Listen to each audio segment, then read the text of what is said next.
Hello dear students, आज हम new chapter start करते हैं।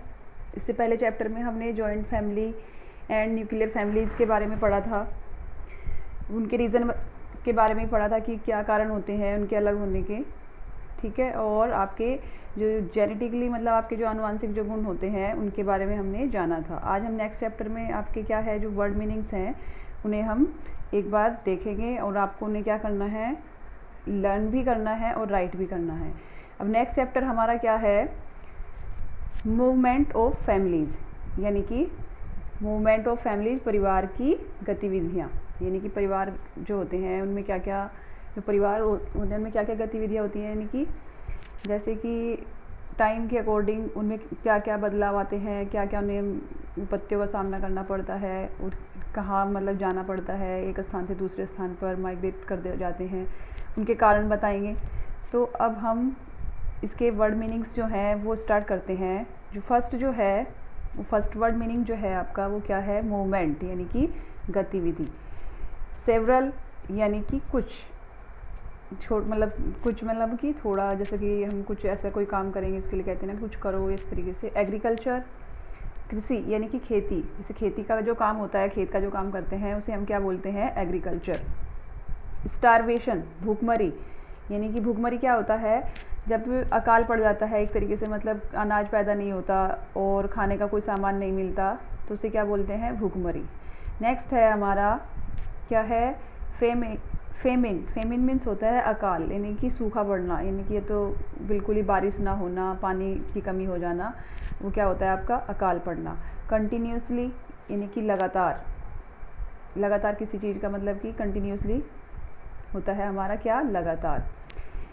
नेफ्यू, इससे पहले चैप्टर में भी मैंने नेफ्यू के बारे में बताया था। नेफ्यू क्या होता है, भतीजा, भांजा, जो आपके वो होते हैं, मतलब चाचा के जो बच्चे होते हैं उन्हें भी हम, चाचा के जो बच्चे होते हैं उनके आप क्या लगेंगे, आप उनसे नेफ्यू लगते हैं। चाचा होते हैं आपके, आप उनके क्या लगेंगे, नेफ्यू लगेंगे। मामा के आप क्या लगते हैं, भांजे लगते हैं। सो उन्हें बोलते हैं हम नेफ्यू और नीस, भांजा भांजी और इस टाइप से। Next locality. लोकेलिटी क्या होती है, इलाका। जैसे तुम्हारा जो इलाका होता है वो क्या हुआ आपका, लोकेलिटी। जैसे तुम्हारा जो एरिया है, लोकेलिटी इसमें आता है कि लोकल में एक चीज़ हुई। इन्फॉर्मेशन, इन्फॉर्मेशन क्या होती है, जानकारी, यानी कि किसी भी चीज़ की जानकारी आपको दी जानी इन्फॉर्मेशन कहलाएगी, ठीक है। नेक्स्ट है हमारा एनसेस्ट्रल। एनसेस्ट्रल का मीन्स होता है पैतृक या पुश्तैनी, यानी कि जो आपके पूर्वजों से मिली हुई जो चीज़ें होती हैं, पैतृक गुण जो होते हैं, मतलब कि पिता से प्राप्त, वो क्या होता है हमारा पुश्तैनी या पैतृक। नेक्स्ट है माइग्रेशन। माइग्रेशन का मीन्स होता है स्थानांतरण, यानी कि एक स्थान से दूसरे स्थान पर जाना। Next colonise. कोलोनाइज का मीन्स होता है यहाँ पे बसाना, जैसे कॉलोनी कहते हैं बस्ती, तो कोलोनाइज क्या हुआ आपका, बसाना, यानी कि किसी आदमी को दूसरे स्थान से आकर कहीं और बसा दिया जाता है कि तुम यहाँ रह लो, इस टाइप से। माइग्रेंट क्या होता है, प्रवासी, यानी कि जो लोग दूसरे स्थान से आकर प्रवास करते हैं, मतलब रहने के लिए आते हैं। उसमें आपकी जैसे कि मान के चलो कि आप विलेज से और सिटी में चले जाते हैं, तो वहाँ पे क्या होंगे, आप वहाँ प्रवासी होंगे, यानी कि बाहर से आए हुए हो, इसलिए बाहर से जो आते हैं उन्हें हम क्या बोलते हैं, प्रवासी। वेज क्या होता है, मजदूरी, यानी कि जो जैसे डेली मजदूर होते हैं जो मजदूरी करते हैं उन्हें क्या बोलते हैं, उसे क्या बोलते हैं, हम वेज बोलते हैं। नेक्स्ट है आपका क्या है, नेक्स्ट कॉस्टली। कॉस्टली यानी कि क्या हुआ, कॉस्टली, महंगी या महंगा। नेक्स्ट है लेबरर। लेबरर क्या होते हैं आपके मजदूर, अभी मैंने बताया भी था आपसे। नेक्स्ट आपका है बेसिस। बेसिस होता है आधार। नेक्स्ट आपका है एफर्ट, यानी कि प्रयत्न, किसी चीज़ का प्रयास करना।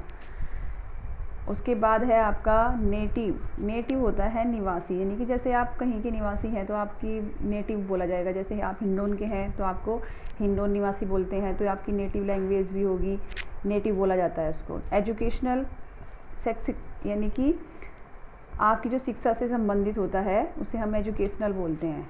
नेक्स्ट है आपका ऑक्यूपेशनल, नौकरी हुआ आपका, या फिर व्यवसायिक, जैसे कि आपका कोई भी काम है उससे व्यवसाय जो है उसका उससे संबंधित जो होगा वो क्या होगा आपका ऑक्यूपेशनल। रोम। रोम मीन्स होता है भ्रमण करना, यानी कि घूमना। देमसेल्व्स। देमसेल्व्स होता है अपने आप को बोलते हैं हम देमसेल्व्स। नेक्स्ट है आपका एम्प्लॉयमेंट। एम्प्लॉयमेंट क्या होता है आपका? रोज़गार, यानी कि जो आप काम करते हैं वो आपका रोज़गार हुआ। अरेंजमेंट, व्यवस्था, यानी कि जो आपकी अरेंजमेंट है, क्या व्यवस्था है, उसको हम अरेंजमेंट बोलेंगे। करेज होता है वीरता या फिर साहस। नेक्स्ट है आपका स्टिल।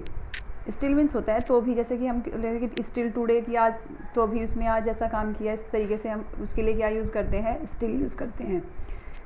नेक्स्ट है आपका रेजिडेंस। रेजिडेंस का मतलब होता है निवास स्थान, जहाँ पर आप रहते हैं उसे हम क्या बोलते हैं कि ये आपका निवास स्थान है। ये मतलब आप हिंडौन में रहते हैं, आपका जहाँ पे घर होगा उसे हम क्या बोलेंगे? रेजिडेंस।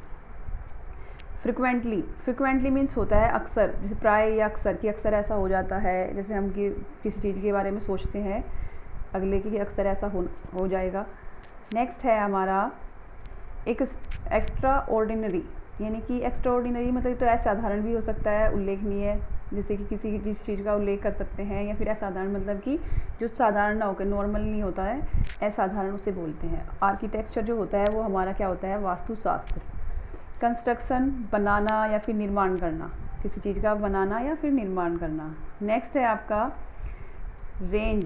रेंज का मीन्स क्या होता है? सीमा या दायरा, मतलब कि इस दायरे से बाहर नहीं जाना, इस तरीके से ये सीमा है आपकी। इनंडेटेड क्या होता है? जब बाढ़ से पानी भर जाता है तो उसे हम क्या बोलते हैं? इनंडेटेड बोलते हैं। और फ्लूड आपका क्या होता है? बाढ़।